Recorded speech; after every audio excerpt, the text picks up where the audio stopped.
Hallelujah. आज आपण झावळ्याचा रविवार साजरा केलेला आहे प्रियानो, आणि आपण तो करणार कारण त्याच्या मागे एक उद्देश आहे, त्याच्या मागे एक पर्पज आहे. आणि जर तो पर्पज आपण समजून घेतला तर निश्चित प्रत्येक रविवार आमच्यासाठी उत्तम असणार आहे. प्रत्येक रविवार आमच्यासाठी झावळे आम्ही आणणार आहोत. हालेलुया. फक्त वर्षातून एकदा झावळे आणणार, सेलिब्रेट करणार असं नाही आहे. दर रविवारी आम्ही येणार, कारण आम्ही आता येशूला ओळखणार आहोत, आम्ही त्याला समजून घेणार आहोत. आणि एकदा का समजलं ना, एकदा का ती गुरुकिल्ली आम्हाला कळाली ना, एकदा का आम्हाला तो पर्पज कळाला ना, आम्ही कधीच दुःखी राहणार नाही. हालेलुया. अशी आनंदी असणार आहेत, अशी उत्साहाने भरलेले आम्ही लोक असणार आहे ना. प्रत्येक रविवार आमच्यासाठी एक भारी संडे असणार आहे. आम्ही आनंदाने एकत्रित येऊ. तर आम्हाला सांगण्याची गरज नाही, चला टाळ्या वाजवा, गुडघे टेका, चला आता आपण उड्या मारू, चला आपण आता गीत गाऊ. आता आम्हाला सांगण्याची गरज लागणार नाही, कारण आता आम्हाला कळालेलं आहे. आता आम्हाला तो आनंद काय आहे ते आम्हाला कळालेलं आहे. तेच समजून घेण्याचा आपण प्रयत्न करणार आहोत. म्हणून अधिक आमच्यामध्ये ती भर पडणार आहे आणि आम्ही अधिकरित्या चांगल्यारित्या आम्ही येशूला साजरा करणार आहोत. हालेलुया. हालेलुया. जास्त वेळ घेणार नाही, थोडंच सांगणार आहे, पण माझा विश्वास आहे आज जे थोडकं प्रभूच्या वचनातून आम्हाला कळणार आहे ते आमच्या समजला, आमच्या विश्वासाला, आमच्या विचार करण्याच्या पद्धतीला बदलून टाकणार आहे. हालेलुया. हालेलुया. हालेलुया. लूक याचा 19वा अध्यायमधून आपण पाहणार आहोत. आणि आज मननासाठी आपण घेतलेलं आहे लूक याचा 19वा अध्याय आणि वचन 28 पासून आपण पाहणार आहोत. या गोष्टी सांगून तो म्हणजे येशू यरूशलेमेकडे जात असताना स्वतः तो पुढे चालत होता. मग असे झाले की ज्याला जैतुनाचा डोंगर म्हणता त्याच्या नजीक असलेला बेतफगे व बेतानी या गावाजवळ तो येऊन पोचल्यावर त्याने 2 शिष्यांना असे सांगून पाठवले की समोरच्या गावामध्ये जा, म्हणजे तेथे जाताना त्याच्यावर कोणी कधी न बसलेलं असे एक शिंगरू तुला बांधलेलं आढळेल, ते सोडून आणा. जर कोणी त्याला सोडवताना अडवत असेल तर तू काय बोलावं हे देखील प्रभूने सांगितलं. ते सोडत असता जर कोणी तुम्हाला विचारले तर तुम्ही हे सांगा की प्रभूला त्याची गरज आहे. आमेन. दरवर्षी आपण याच्यावर संदेश ऐकतो, दरवर्षी काही ना काही प्रगटीकरण मिळतं. आणि मला असं वाटतं गेले 4 वर्षापासून मी संदेश देते, मी विचार करतो ते देवबापा मी काय सांगू, आणि जे देवाने प्रकट केलं ते मी तुम्हाला सांगते. इथं वचनाची सुरुवात असं आहे की तो यरूशलेमेकडे जात होता. यरूशलेमेकडे त्याचा जाण्याचा निर्णय होता. योहानाच्या पुस्तकामध्ये असं म्हटलेलं आहे 12व्या अध्यायामध्ये की यरूशलेमेमध्ये तो का जात होता, कारण तिथं सण होता. आणि सण साजरा करण्यासाठी सगळे जे यहुदी आहेत, सगळे जे विश्वासणारे आहेत ते कुठं आलेले आहेत, ते यरूशलेम म्हणजे देवाच्या नगरीमध्ये ते आलेले आहेत. आणि येशू पण यहुदी होता म्हणून तो पण यरूशलेमेमध्ये सण साजरा करण्यासाठी आलेला आहे. किती लोक सण साजरा करतात? हात वर करा. एकदम डोनेट, चकल्या, करंजा, प्रत्येक क्रिसमसला आपण हे करतो.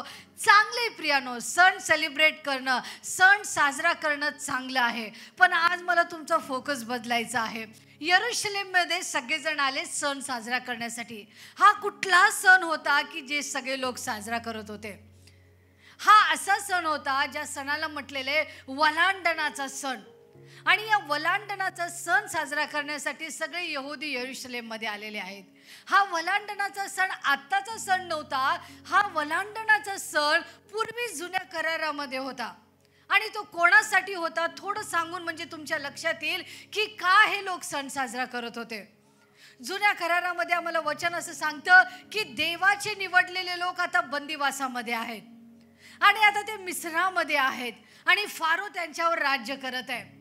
आणि ते 1 वर्षाचा बंदिवास नव्हता, 2 वर्षाचा बंदिवास नव्हता, असा बंदिवास होता की 450 वर्ष लोक गुलामगिरीमध्ये होते. तुम्हाला आवडेल का कोण तुमच्यावर बॉसिंग करेल? तुमचं झोपायचं टायमिंग झालेलं आहे आणि लगेच एक कॉल येईल, नाही तुला झोपायचं नाही, तुला कामावर जायचं. तुम्हाला आवडेल का? कोणाला आवडतं का सांगा बरं? नाही. आम्हाला कोणी बॉस असलेलं चालत नाही. आम्ही कुठल्या गुलामगिरीमध्ये असलेलं आम्हाला आवडत नाही. आम्ही आमच्या मर्जीचे मालक. देवाची इच्छा हीच होती की आम्ही आमच्या मर्जीचे मालक असावं, म्हणजे आम्ही स्वतंत्रतेमध्ये असावं. पण वचन काय सांगतं माहिती आहे का? देवाच्या लोकांनी देवाचं ऐकलं नाही. जे सांगितलं ते अगदी विरोधात करायला गेले, पाप करत गेले, पाप करत गेले, करत करत करत करत देवानी सोडवणूक केली, परत पाप करत गेले आणि असा समय आला की ते गुलामगिरीमध्ये गेले. मग आता त्यांचा बॉस फारो झालेला आहे, तो त्यांना त्रास देत आहे, तो त्यांना छळत आहे, तो त्यांच्यावर जास्त काम लादत आहे, काम भरपूर पण पगार कमी. मग कुरकुर सुरू झाली. मग अशा परिस्थितीमध्ये तुमच्या माझ्यासारखे लोकांनी काय केलं? देवाचा धावा करायला सुरुवात केली. आम्हाला असं वाटतं की आम्ही देवाचा धावा केला की देवाने आम्हाला सोडवायला पाहिजे, पण इथं देवाने असं नाही केलं. वचन सांगतो निर्गम उत्पत्तीमध्ये की ते लोक रडू लागले, देवाकडे आक्रोश करू लागले की देवा आम्हाला या गुलामगिरीमधून सोडो, या फारोच्या त्रासातून तो आम्हाला सोडो. आणि वचन काय सांगतं? देवाने त्यांची आठवण केली. Hallelujah, hallelujah. आणि एक वचन स्पष्ट सांगितलेलं आहे की देवाने त्यांचा आक्रोश ऐकला. आज मला तुम्हाला सांगू द्या, प्रार्थना करणं सोडू नका. भले तुम्हाला उत्तर मिळो अथवा ना मिळो, पण देवाकडं प्रार्थना करणं सोडू नका. एकच मुलगी टाळी वाजवली, ती म्हणजे बिजापूरकरची सिस्टर.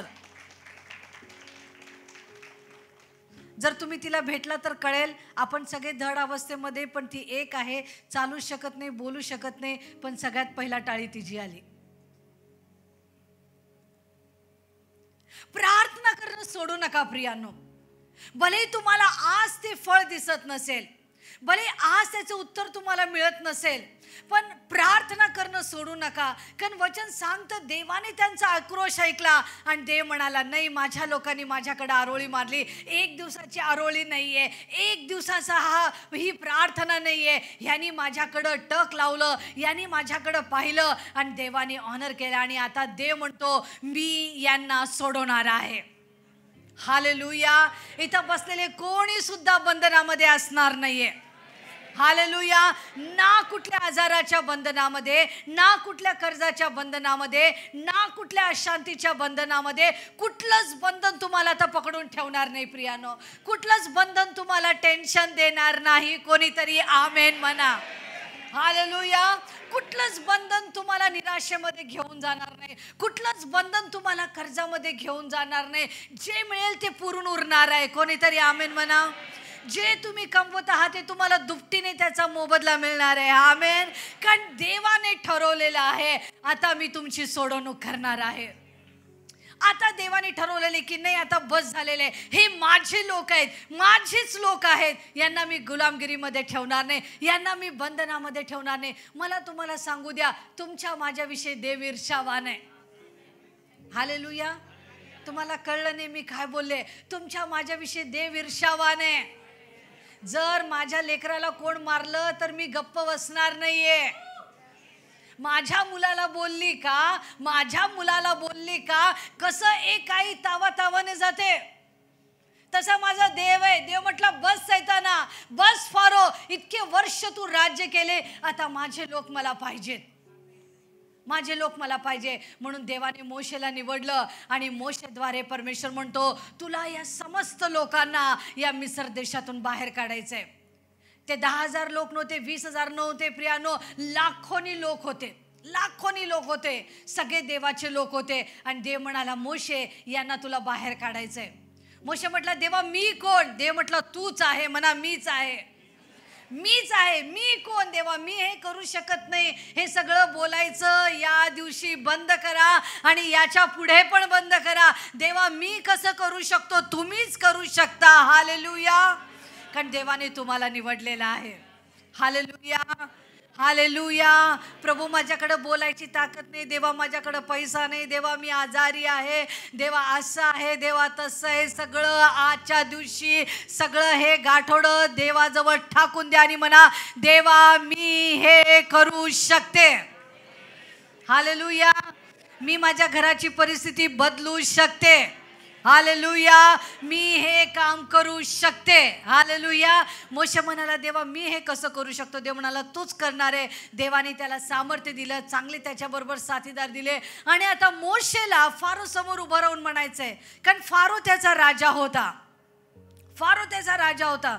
आणि फारोला म्हटला की मी तुम्हाला सोडणार नाही. मोशे आला, म्हणाला, नाही, देव सांगितलेले तुला सोडावं लागेल. मन कठीण होत गेलं, पण देव म्हटला, ठीक आहे, हरकत नाही. याच्या समोर, या फारो समोर मी अशी अद्भुत कृत्य करणार की त्याला तुला सोडावंच लागेल. हालेलुया. हालेलुया. तुम्हाला सांगू का प्रियानो, तुम्ही आज जिवंत, ही देवाची कृपा आहे. आम्हाला खूप मोठ्या प्रश्नाचं उत्तर हवं असतं आणि आम्ही त्याच्याकडेच बघतो, पण रोज पण देव थोडे थोडे कार्य आमच्या जीवनामध्ये करतो. हालेलुया. काल तुम्ही काय चांगलं केलं होतं का म्हणून जिवंत आहे का? सगळे नाही म्हटले म्हणजे खूप प्रामाणिक लोक आहे. हालेलुया. किती चुका करतो आम्ही, किती गोष्टी आम्ही करतो, तरी देखील आज आम्ही जिवंत आहोत. काहीतरी देवबाप्पाचं प्लॅन आहे. हालेलुया. म्हणून देव म्हणतो, आता मी सोडवणार आहे फारोच्या समोर. म्हणून देव फारोच्या समोर अद्भुत गोष्टी करायला लागतो मोशेच्या द्वारे. आणि आम्हाला बायबल सांगतं 10 पिढ्या आल्या. 9 पिढ्यापर्यंत फारोचं मन कठीण झालं. हरकत नाही, हरकत नाही, आम्ही जिवंत तेच खूप पुष्कळ आहे. हालेलुया.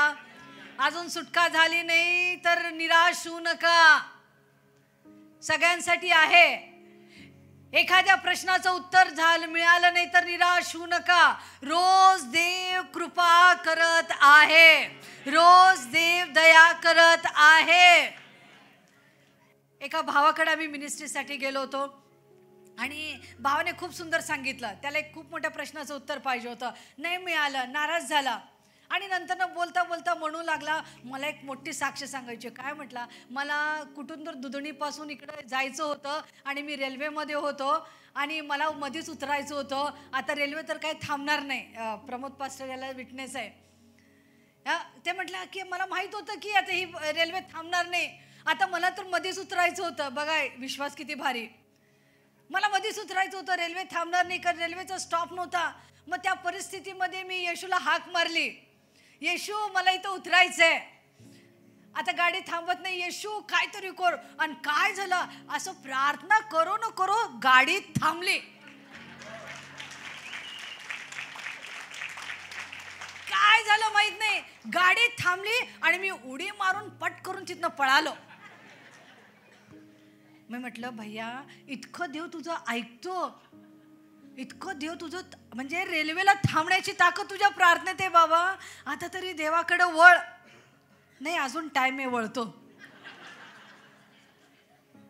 म्हणजे रोज थोडं थोडं. बघा यहुदी मी असले असते, काय देव बाप्पा बोलला सोडवणार आहे, एक पिढा झाली इथंच आहे की. श्रेयू हसला म्हणजे फसला. नाही नाही, परत मोशे जाऊन सांगितलं, अरे घाबरू नका, दुसरी पिढा. देव म्हटला आता होणारच आहे. दुसरी पिढी झाली, काय सुटलोच नाही, इथंच आहे. अजून डेंजर, फारो जास्त काम द्यायला लागलं. म्हणजे देव काय करत याच्याकडे बघायचं नाही. आम्हाला काय वाटतं त्याच्याकडे जास्त फोकस. आज फोकस बदला. देव जिवंत ठेवायला हीच मोठी कृपा आहे.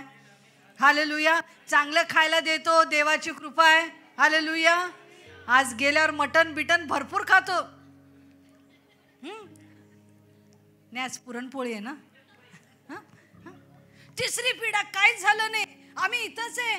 काय देवा, काय देव खोटं बोलतो का? अजिबात देव खोटं बोलत नाही. जर देव म्हणतो तो तुम्हाला सोडवणार, म्हणजे 100% तो तुम्हाला सोडवणार आहे. जर तो म्हणतो मी तुला चंगाई देणार, तो 100% तुम्हाला चंगाई देणार आहे. हालेलुया. मी स्वतः विद्याला भेटायला गेलो होते प्रियांनो.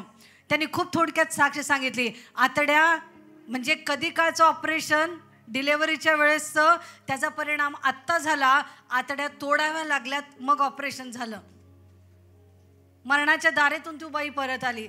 स्टेला सिस्टर, लहान लेकरांना न कळत गोळ्या दिले, सगळ्या किडनीवर स्वेलिंग आली 500 mgच्या. 4थी पिढा, 5वी पिढा, 6वी पिढा, 7वी पिढा.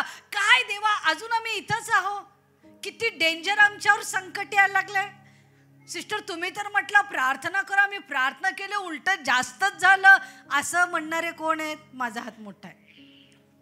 तुम्ही तर सांगितलं प्रार्थना करा, तुम्ही तर म्हटलं बॅग तयार ठेवा, आता आम्हाला जायचंय. देवा काय सोडवणूकच होत नाही. किती पिढा किती पिढा किती पिढा, 9 पिढा झाल्या. फारोला पण कळायला लागले की हा देवच आहे, तो करत आहे.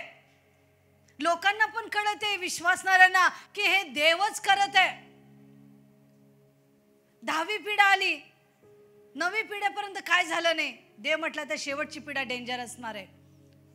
तो म्हटला, देव म्हणाला आज जर फारो नाही सोडला, आज तर सोडणारच आहे, कारण अशीच पिढा मी आणणार आहे. सगळे जे मिसर देशामध्ये जे फारो आहे त्यांच्या घराण्यातले, त्यांच्या सर्व साम्राज्यातले, त्यांचे पशुपासून सगळे आज जर नाही सोडला तर त्यांचा पहिला जन्मलेला मुलगा असू दे, मुलगी असू दे, काही असू दे, तो सगळा ठार करण्यात येईल.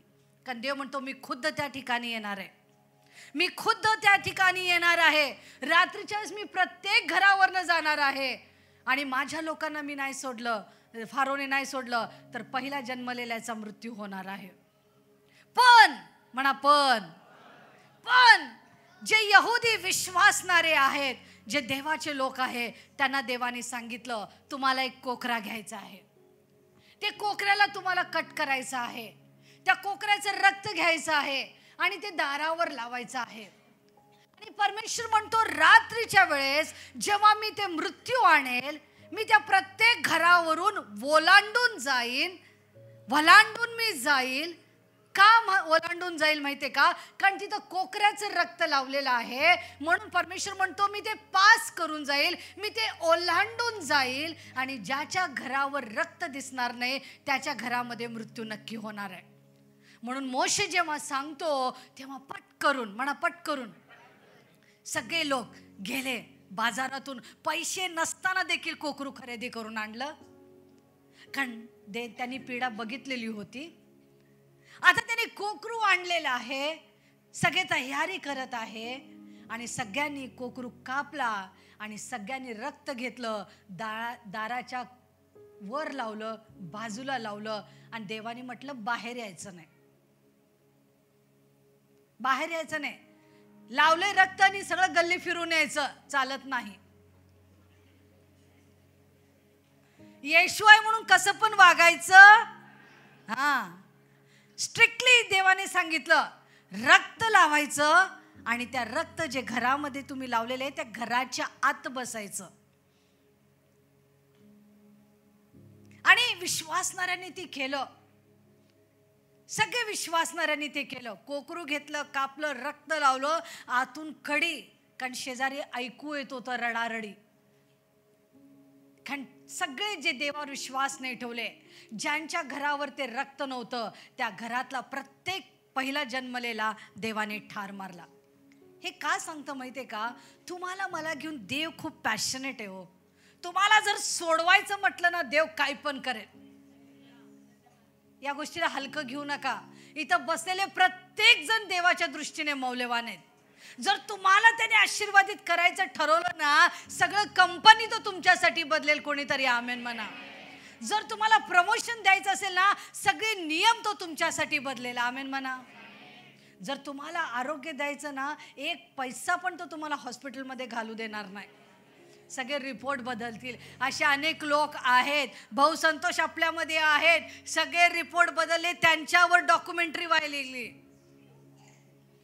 त्यांच्यावर संशोधन व्हायला लागलेले, त्यांच्यावर सगळे फोटो काढायले, व्हिडिओ काढायले की बाबा तू बरा कसा झाला. देव ठरवलेले तुम्हाला चंगाई द्यायचं म्हटलं तर तो ठरवलेले, तो तुम्हाला देणार म्हणजे देणार. हालेलुया. आणि त्या दिवशी असं झालं, तो वलांडणाचा सण आला, तो वलांडणाचा दिवस आला आणि देवाचे लोक सुरक्षित राहिले. मृत्यू त्यांच्यापासून टळून गेला. फारोला शेवटी गुडघे टेकावे लागले, म्हटले बाबा जावा जावा जावा, ह्याच्या पुढं मी तुम्हाला विरोध करू शकत नाही, याच्या पुढं मी तुम्हाला अडवू शकत नाही, याच्या पुढं मी तुम्हाला बंधनात ठेवू शकत नाही. मला तुम्हाला सांगायचं आहे, तुम्हाला युद्ध करण्याची गरज नाही. तुमच्यासाठी देव लढणार आहे. हालेलुया. देवाने सगळं केलं, तुम्ही काय नाही केलं. तुम्ही आणि मी घरामध्ये गप्प बसलो. एकच काम सांगितलं, बकऱ्याला त्या कोकऱ्याला कापायचं, रक्त लावायचं, तेवढंच काम मी केलं. बाकी सगळं देवाने केलं. Hallelujah, hallelujah. विश्वासणाऱ्यांना जास्त श्रम करण्याची गरज नाहीये. कारण देव खुद्द म्हणतो, युद्ध तुझं नाही, युद्ध माझं आहे. संपलं, निवांत राहायचं. Hallelujah, hallelujah. शेजारच्याला सांगा झोपू नका. रात्री म्हटलं तर लगेच झोप आली आम्हाला.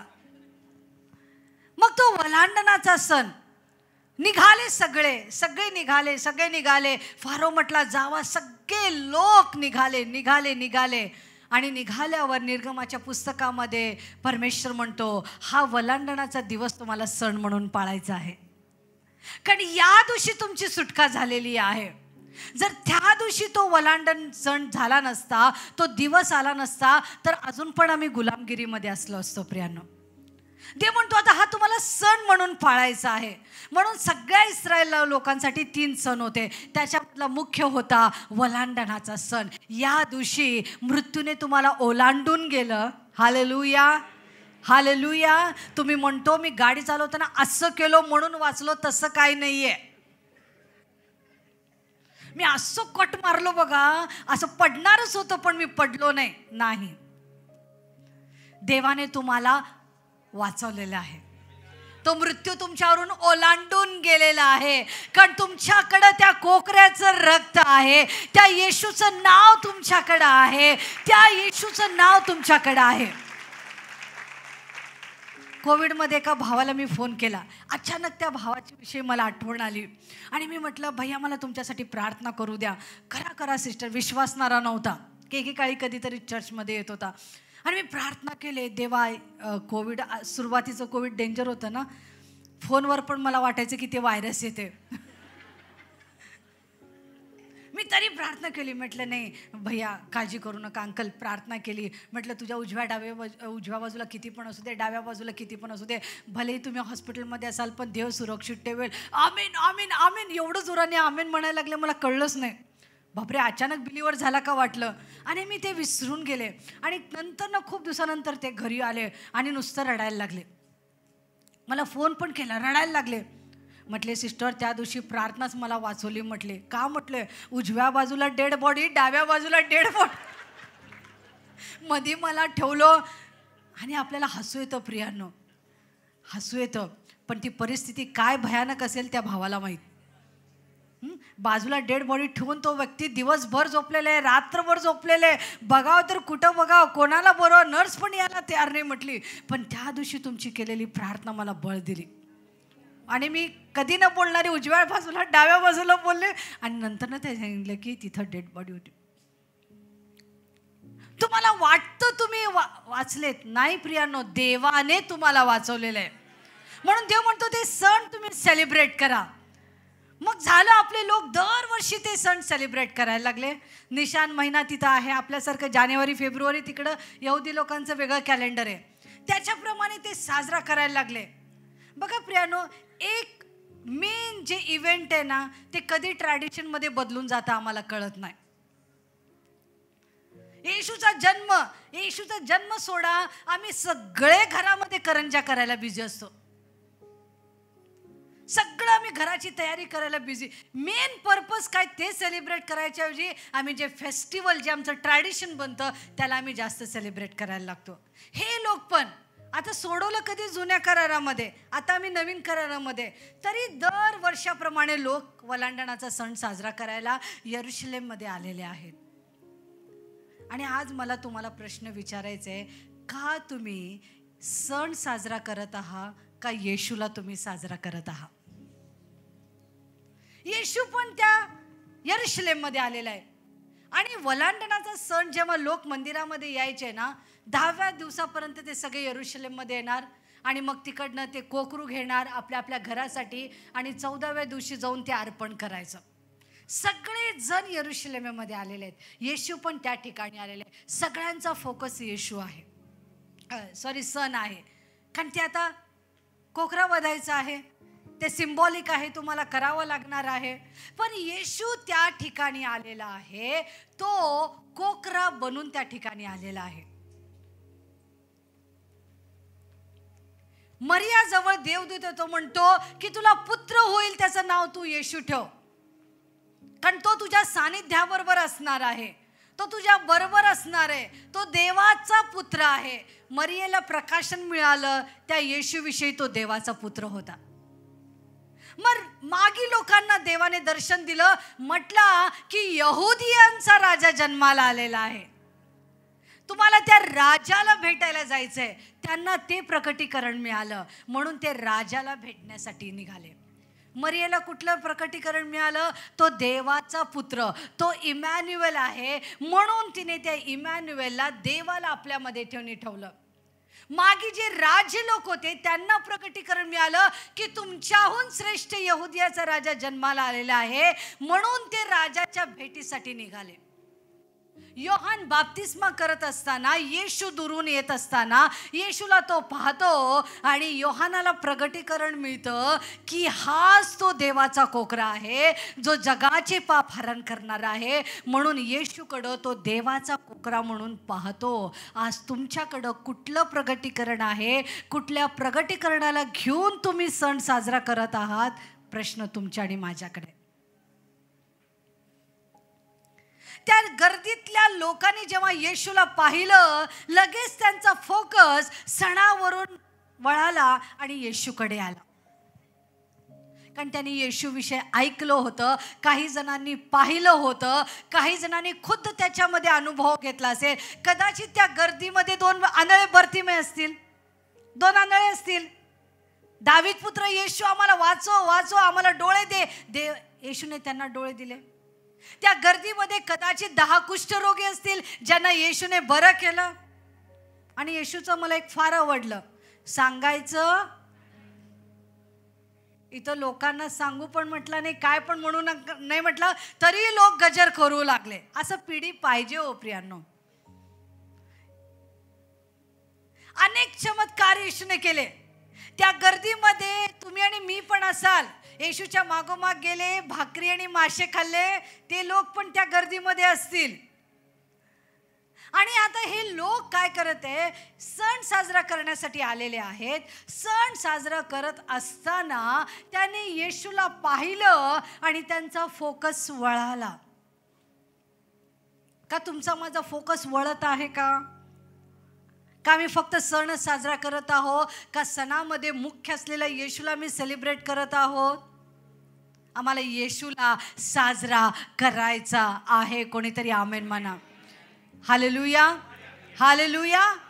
त्या लोकांनी, त्या मोठ्या लोक समुदायाने यरुशलेममध्ये, मी मागच्या वर्षी पण बोललो, यरुशलेममध्ये मोठा सण, किती टाईट सिक्युरिटी असेल. फारो त्या ठिकाणी, हेरोद त्या ठिकाणी येणारे, किती मोठी तयारी त्या ठिकाणी असेल. आपल्याकडे छोटं मोठं जत्रा असेल तर एकदम टाईट सिक्युरिटी असते.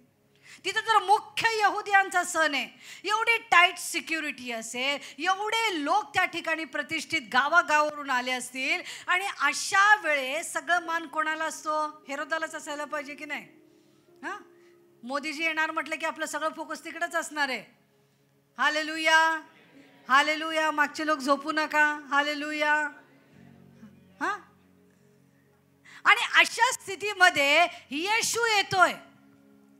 येशू आल्याबरोबर लोकांचा फोकस सगळं हेरोदवरनं जातो, तिकडच्या सणावरनं निघून जातो. आणि कुठल्या काही लोक तिथं जाऊन बकऱ्या खरेदी करत असतील, कोकरू खरेदी करत असतील. अचानक सगळ्यांचं लक्ष तिकडनं निघतं आणि येशूकडं जातं. आणि येशूला पाहिल्याबरोबर ते आरोळी मारायला लागले. काहींचा फोकस बदलण्याची गरज आहे. मंडईतल्या लोकांना नीट लक्ष देऊन ऐका. काही लोकांना फोकस बदलण्याची गरज आहे. आज अनेक लोक कुठल्या गोष्टीवर लक्ष लावू नये. मला इथून मदत मिळेल, मला इथून उत्तर मिळेल, मला इथून सहायता मिळेल, मी या व्यक्तीकडे बघतो, त्या व्यक्तीकडे बघतो. पण आज या झावळ्याच्या रविवारी तुम्हाला फोकस बदलण्याची गरज आहे. तुम्ही सगळे सण साजरा करायला आलेले आहेत, चांगली गोष्ट आहे. सण साजरा करा, चांगली गोष्ट आहे. तुम्ही तयारी पण करत आहे त्या कोकऱ्याला वधण्याची, चांगली गोष्ट आहे. पण त्याच्यामध्ये इतके बिझी होऊ नका. आले सणाला पण राहिले सण बाजूला. हा कोकरा कितीला देणार, तो कोकरा कितीला घेणार, त्याच्यामधला डेंजर बिझनेसमॅन नेहमी दुप्पट हे करतो.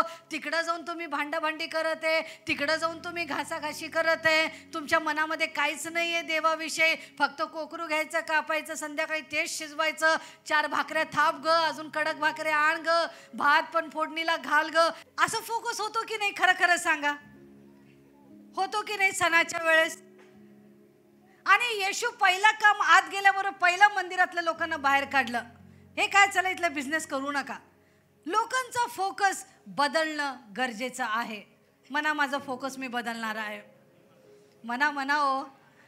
हां, आतापर्यंत सगळे सण साजरा करायला त्या ठिकाणी आलेले आहेत. चांगली गोष्ट आहे, तुम्ही आज्ञा पाळत आहे, प्रेज द लॉर्ड. सगळे लोक आलेले आहेत, आपल्या आपल्या घराप्रमाणे एक एक कोकरा ते घेत आहे.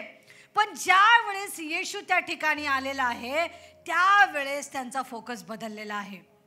आणि आजच्या पाम संडेला, आजच्या झावळ्याच्या रविवारी तुमचं डिसिजन किंवा तुमचं फोकस बदलणं गरजेचं आहे. नाहीतर पुढच्या वर्षी पण आपण येऊ, पुढच्या वर्षी पण असंच झावळ्या आपण 2 गाणे गाऊ, आम्ही जाऊ घरी, पुरणपोळ्या करू, मटण करू, मग गुड फ्रायडेला अगदी पांढरे कपडे घालून, अगदी रडका फेस करून, त्या दिवशी आम्ही मटण करणार नाही, साधा आमटी भात आम्ही करणार. का माहिती का, आता येशूला मारण्यात येणार आहे. आमच्या डोक्यात ऑलरेडी ते फिट्ट बसलेलं आहे. मग रविवारी पुनरुत्थान, अगदी चमचमीत कपडे, अगदी बिर्याणी भारी, येशू उठलेलं आहे, सगळं इथं डोक्यात आहे. झालं.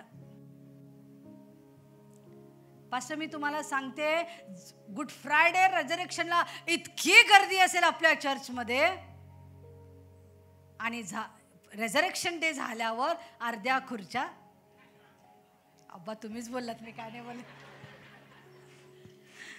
का माहिती का, आमच्या डोक्यात तेच आहे, सण साजरा करायचा आहे. गुड फ्रायडे ना, ते आमचा पवित्र सण. काही लोकांनी 40 दिवस उपवास पण केले असतील. मला तर ते नवीनच प्रकाशन मिळालेलं आहे. 40 दिवस मटण खायचं नाही, 40 दिवस दाढी करायची नाही, एकदम साधं राहायचंय. बायबलमध्ये कुठं सुद्धा लिहिलेलं नाही. जे लिहिलं नाही ते करू नका, जे लिहिलेलं आहे ते ठामपणे करा. हालेलुया. मी खूप कडक बोलत नाही, प्रेमाने बोलत आहे. थोडा आवाज वाढला, क्षमा असू द्या. सगळं आमच्या डोक्यात आहे. आम्हाला नवीन कपडे घ्यायचे, आम्हाला सण साजरा करायचा आहे. काही लोकांची यादी पण झाली असेल, काय काय मागवायचं आहे. हा सण म्हणून सेलिब्रेट करू नका प्रियांनो. जो येशू येत आहे, ज्या येशूला तुमच्या माझ्यामध्ये राहायला आवडतं, त्याला तुम्ही सेलिब्रेट करा. हालेलुया.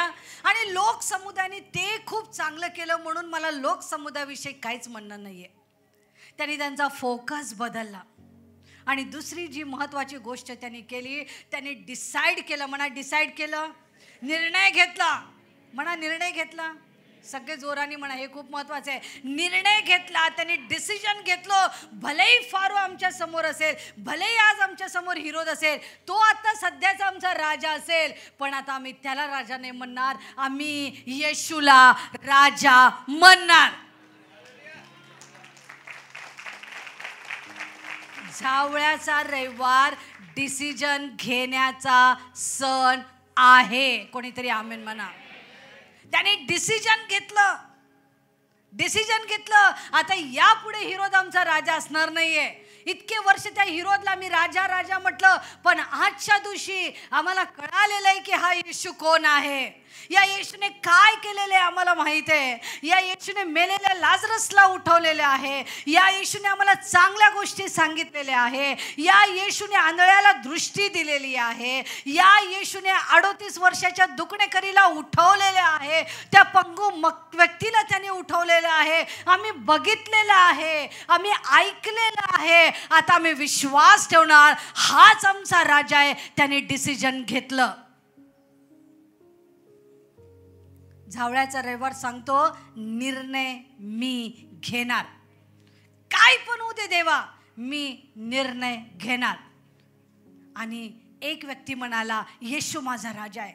दुसरा व्यक्ती म्हणाला, येशू आमचा राजा आहे, होसाना, तूच आम्हाला वाचवणार आहे. म्हणून हळूहळू गर्दीमध्ये आवाज यायला लागला, होसाना, होसाना, तूच आमचा राजा, तूच येणारा जो राजा होतो, ज्याच्याविषयी मी ऐकलं होतं, ज्याच्याविषयी मी धर्मशास्त्रामध्ये वाचलं होतं की असा एक राजा आहे जो सौम्य आहे, जो शिंगरावर बसून येणार आहे, जो येणार तो तूच आहे. म्हणून लोकांनी निर्णय घेतला, फोकस बदलला आणि त्याने येशूला आपला राजा म्हणून स्वीकारला. हालेलुया. का तुम्ही निर्णय घेणारे आहात का? फक्त चमत्कारासाठी येशूकडं येऊ नका. त्याचा गुणधर्मच आहे हो चमत्कार करण्याचा, त्याच्या स्वभावामध्येच आहे तुम्हाला आशीर्वादित करण्याचा. आम्हाला खूप घाणेरडी सवय लागली. काय तर समस्या आली की दुकानात जाऊन घेऊन यायचं, समस्या संपली. थोडं कमी पडलं, दुकानात जायचं, घेऊन यायचं, खायचं, समस्या संपली. तसं आम्ही येशूला करतो. कधी समस्या आली की येशूकडे जायचं, उत्तर मिळालं, तू येशू कुठं, कुठला राजा, काय राजा? नाही, असं करू नका.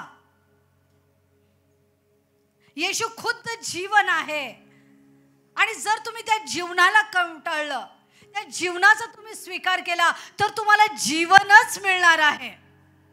आणि असं जीवन जे अनंत कालचं असणार आहे. प्रियांनो, आम्ही सगळेजण मरणार आहोत.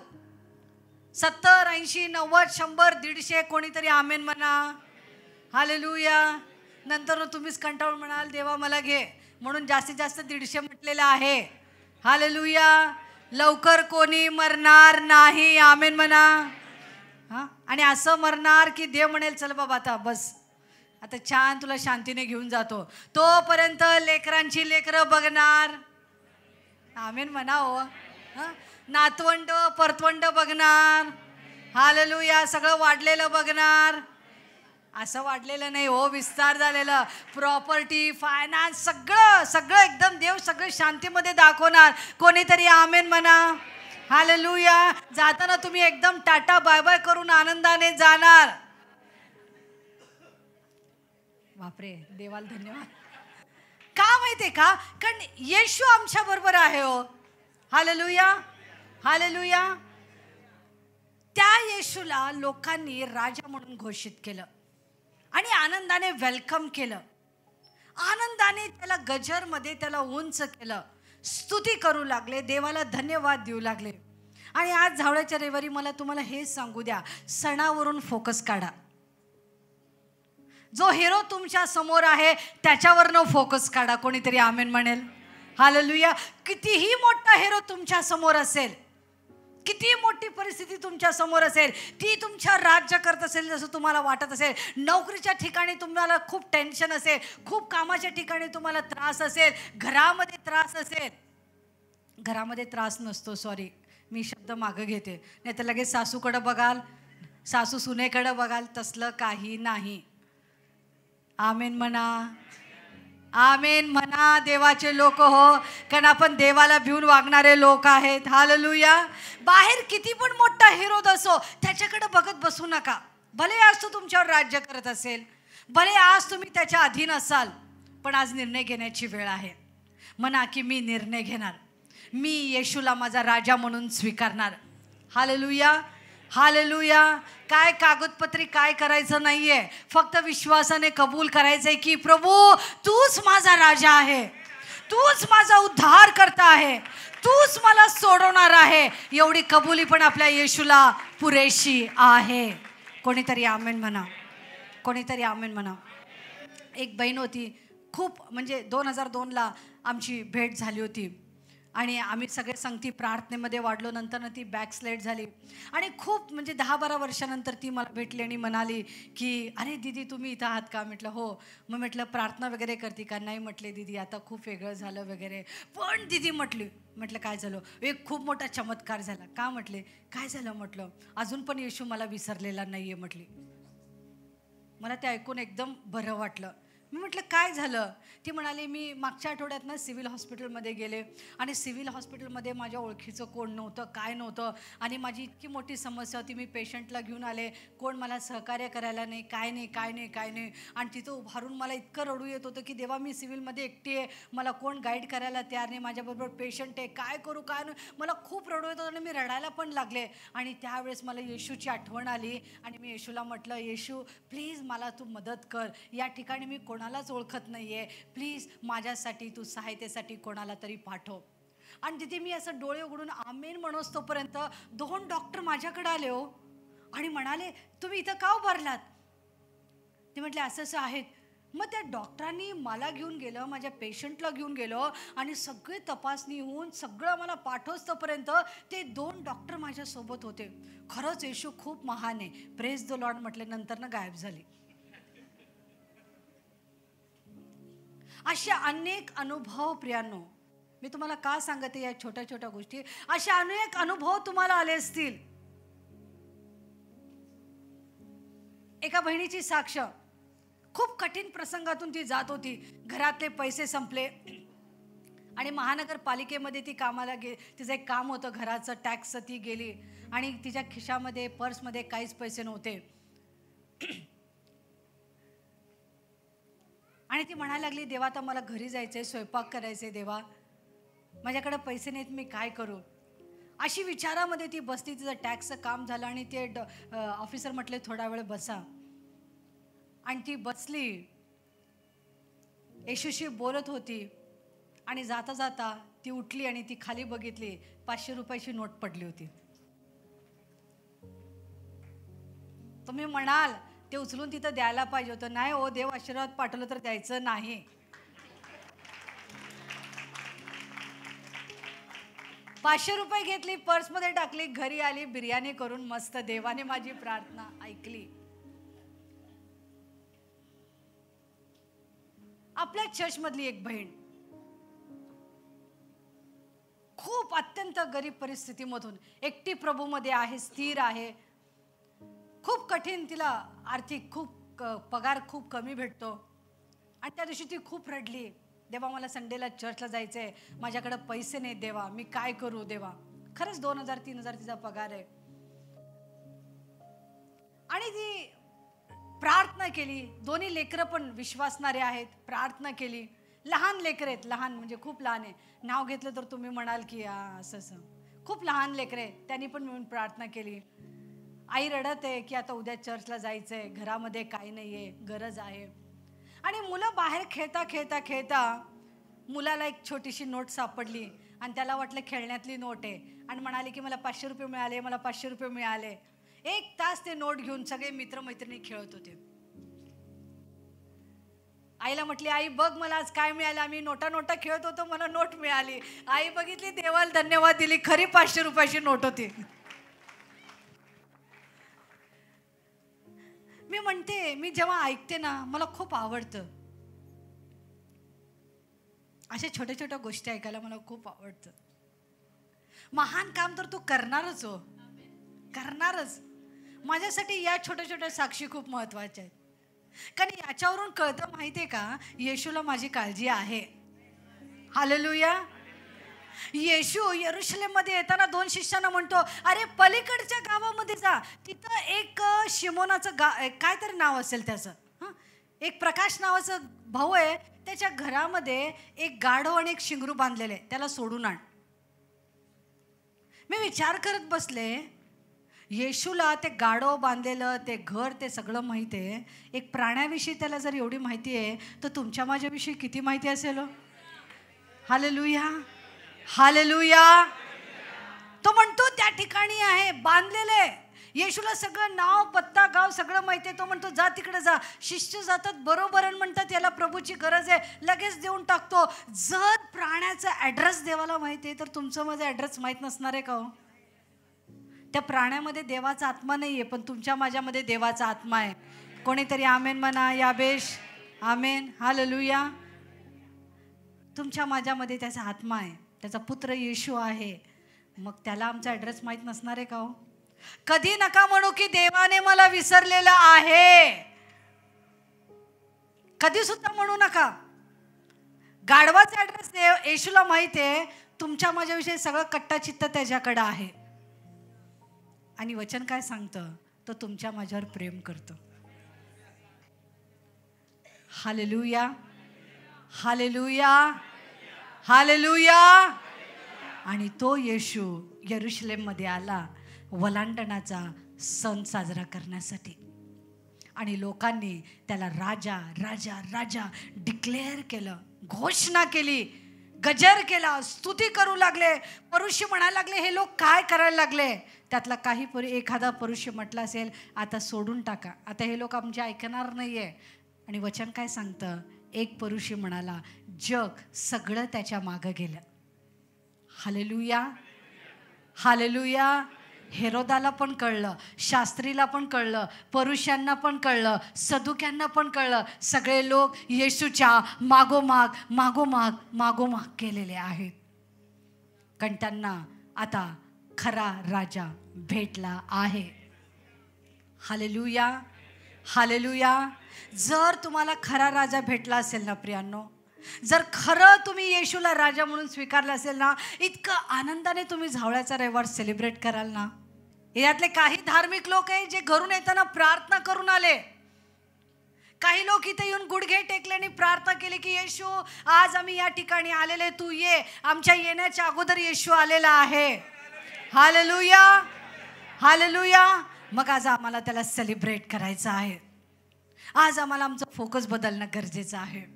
तो जीवन देणारा येशू आमच्या बरोबर आहे, त्याला आम्हाला साजरा करायचा आहे. प्रियांनो, आज मी संदेश अर्धवटच सांगत आहे, कारण आम्ही गुड फ्रायडे आम्ही ते अजून गहराईने समजून घेणार आहोत. तो राजा तर आहेच आहे, पण येशू यरूशलेमेला राजा म्हणून नाही आला. भले त्यावेळेस त्यांना चुकीचं प्रकाशन मिळालं, राजा राजा राजा, ठीक आहे, पण येशू म्हटला, मी राजा नाही आहे, मी वदलेला वलांडणाचा कोकरा म्हणून आलेला आहोत. तुमचे माझे पाप दूर करण्यासाठी, तुमच्या माझ्या पापाचं वेतन मरण काढून टाकण्यासाठी, तुमचे माझे दुःख काढून टाकण्यासाठी येशू यरूशलेममध्ये आलेला आहे. का तुम्ही त्याला साजरा करणार आहात का प्रियांनो? का तुम्ही त्याला उंच करणार आहात का? का तुमचा डिसिजन तुम्ही पक्का करणार आहात का? हालेलुया. कारण वचन सांगतं, ज्यांना येशू लाभला त्यांना जीवन लाभलं. हालेलुया.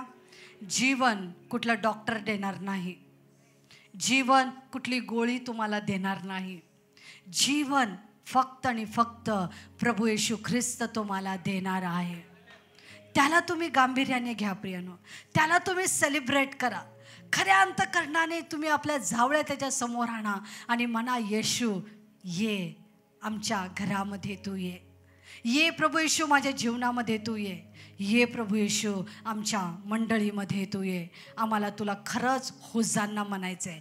खरंच आम्हाला म्हणायचं आहे, तूच आहे जो प्रभूच्या नावाने येणार आहे, तूच आहे जो येणार येणार येणार आणि आम्हाला आशीर्वादित करणार. हालेलुया. तो प्रभू येईल, तुमची माझी परिस्थिती बदलेल आणि बदलणारच आहे. कोणीतरी आमेन म्हणा. हालेलुया. तो लोकसमुदाय त्यांनी येशूला उंच केलं, कारण आता त्यांचा फोकस सण नव्हता, आज त्यांचा फोकस येशू होता. आज येशूला तुमच्या समोर ठेवा आणि मग त्याला साजरा करायला लागा. म्हणजे हा झावळ्याचा रविवार तुमच्या माझ्यासाठी उत्तम असणार आहे. कोणीतरी आमेन म्हणेल, कोणीतरी आमेन म्हणेल. एकदा जोराने प्रभूसाठी टाळ्या वाजून आपण देवाला धन्यवाद की माझ्यासाठी प्रभू आलेला आहे, माझ्यासाठी होसाना आलेला आहे, माझ्यासाठी देवाचा पुत्र आलेला आहे. Hallelujah, hallelujah. देवबाप तुम्हाला आशीर्वादित करो. त्याच्या येण्याने तुमच्या समस्या दूर होत आणि झालेल्या आहेत. कोणीतरी आमीन म्हणेल. हालेलुया.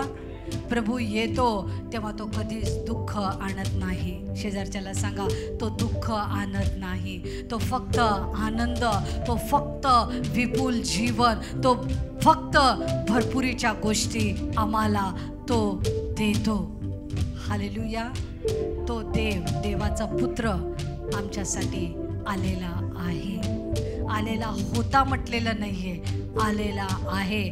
चालू वर्तमान काळ चालूच राहणार आहे. जोपर्यंत प्रभू येत नाही तो हा चालू वर्तमान काळ राहणार आहे. आमेन, आमेन, आमेन. देवबाप तुम्हाला सगळ्यांना या दिवशी आशीर्वादित करो. तुम्ही प्रेशियस आहात प्रियानो, तुम्ही खूप मौल्यवान आहात, कारण येशूचं नाव तुम्हाला मिळालेलं आहे. येशूच्या नावाची ओळख तुम्हाला झालेली आहे. आता पूर्ण त्या येशूला ओळखून घ्या आणि एक समर्पित, एक शेवटपर्यंतचं समर्पित जीवन येशूबरोबर जगायला सुरुवात करा.